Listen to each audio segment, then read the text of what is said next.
Hey, what's going on, everybody? Welcome back to the channel. Now, for today, what we're doing is we're starting off a new series called Road to Ginning, and the goal of this series is going to be to help anybody that is new to Naruto D&D in any shape or form. And it's going to get more difficult or more complex as we progress into kind of more of the nuanced things that you're going to be looking for and looking to do. But this is to help someone who is brand new to tabletop RPGs, you've never rolled dice in your life, or for the D&D veterans that really love Naruto and maybe want to switch it up and are interested in learning a new system.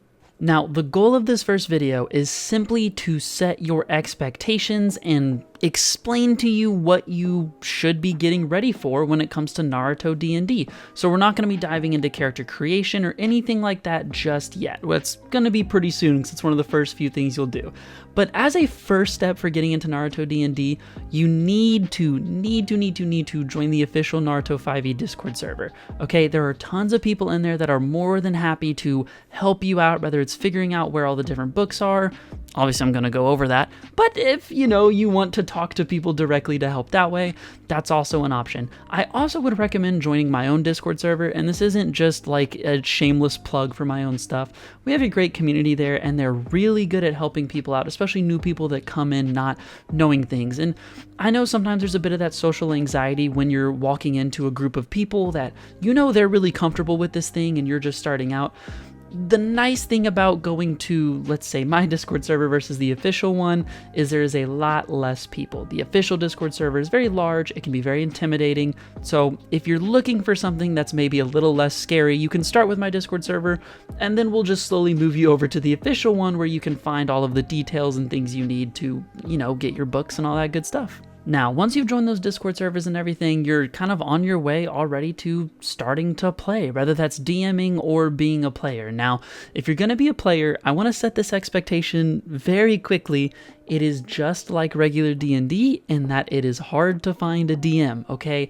Especially for something like Naruto D&D. At least for regular Dungeons & Dragons, it's a very big group, huge player base. There are plenty of DMs out there for you to use and plenty of resources.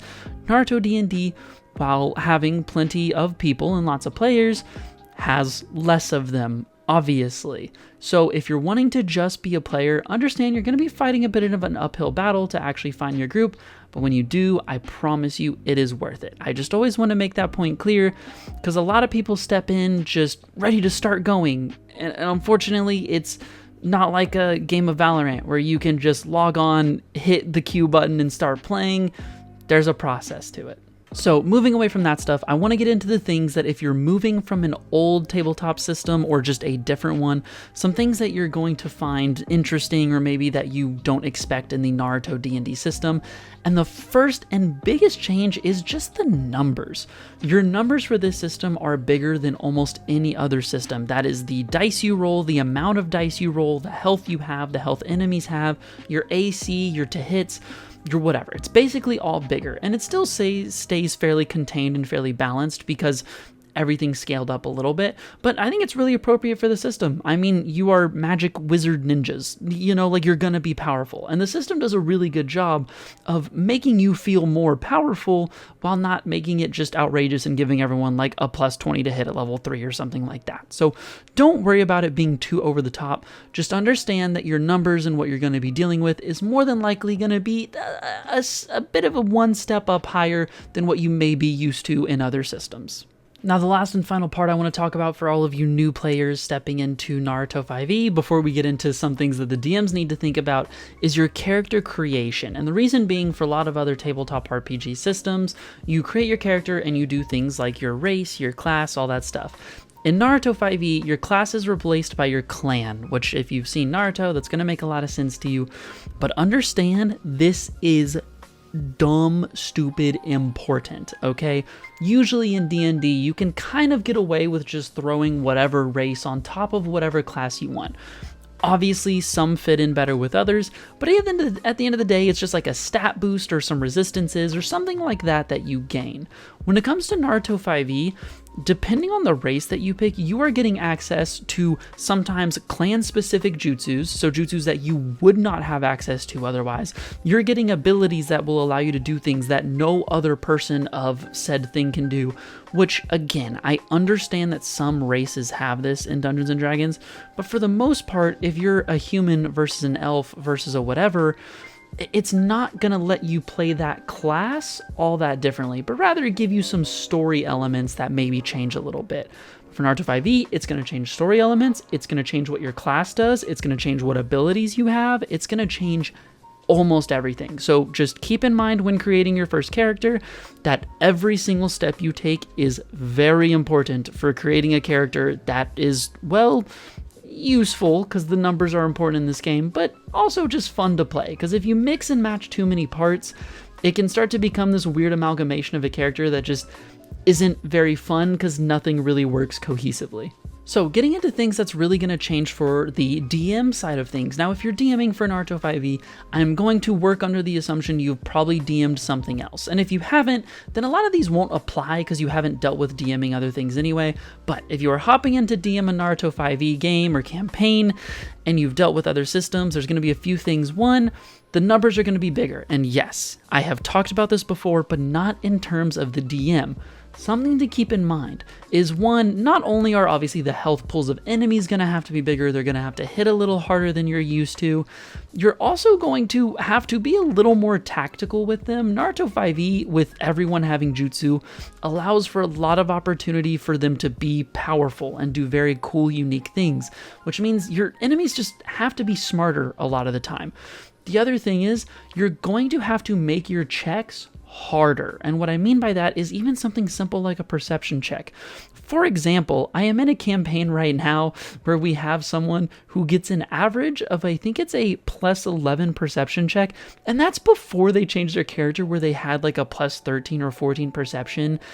And this is at a fairly average level, okay? This is nothing crazy. We're not like level 17, 18s. We're like level 8s, okay? If people want to focus their character into something, they can, and they can get stupidly high checks in this system. So just be ready for that, and be understanding that that's something you're going to have to deal with. And finally, as one more quick note for DMs that I kind of want to put out there just so you're ready for it, is that I highly recommend using some of the pre-made enemies and things like that. They have some in the book. There's something called a bingo book, which gives you a few adversaries that you can pick from. They also make a bunch of them in the Naruto 5e official server. You should really join it if you're not in it and you're planning on doing the Naruto 5e system. But anyway, disregarding that, the reason I recommend that is because this system can be very hard to get correct in the beginning. And this can be bad for a few reasons. One, you don't want your enemies to be really easy, otherwise it gets boring, obviously, to do any combat at all. But two, you can very quickly, if you're not careful, TPK your group that you're DMing for. It's not hard, especially in Naruto 5e, where people are all doing different kinds of jutsus that have different effects and different statuses and do different numbers and whatever.